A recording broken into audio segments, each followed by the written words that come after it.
Je n'ai pas pour maîtresse une lionne illustre. Je n'ai pas pour maîtresse une lionne illustre. La gueuse de mon âme emprunte tout son lustre. Invisible au regard de l'univers moqueur, sa beauté ne fleurit que dans mon triste cœur. Pour avoir des souliers, elle a vendu son âme, mais le bon Dieu rirait si, près de cet infâme, je tranchais du tartuffe et singeais la hauteur, moi qui vends ma pensée, qui veux être auteur. Vise beaucoup plus grave, elle porte perruque, tous ses beaux cheveux noirs ont fui sa blanche nuque, ce qui n'empêche pas les baisers amoureux de pleuvoir sur son front plus pelé qu'un lépreux. Elle louche, et l'effet de ce regard étrange, qu'ombrage des cils noirs plus longs que ceux d'un ange, est telle que tous les yeux, pour qui l'on s'est damné, ne valent pas pour moi son œil juif et cerné.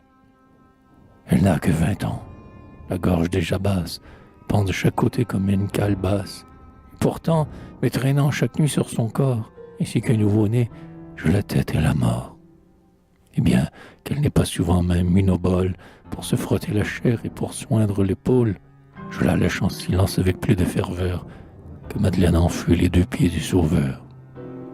La pauvre créature, au plaisir essoufflé, a de rocoquets à la poitrine gonflée, et je devine au bruit de son souffle brutal qu'elle a souvent mordu le pain de l'hôpital.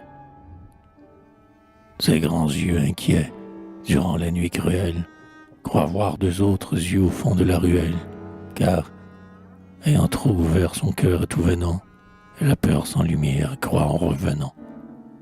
Ce qui fait que dessus elle use plus de livres qu'un vieux savant couché jour et nuit sur ses livres, et redoute bien moins la faim et ses tourments que l'apparition de ses défunts amants. Si vous la rencontrez, bizarrement parée, se faufilant au coin d'une rue égarée, et la tête et l'œil bas comme un pigeon blessé, traînant dans les ruisseaux et talons des chaussées. Monsieur, ne crachez pas de jurons ni d'ordures au visage fardé de cette pauvre impure, que déesse famine, par un soir d'hiver, contrainte à relever ses jupons en plein air.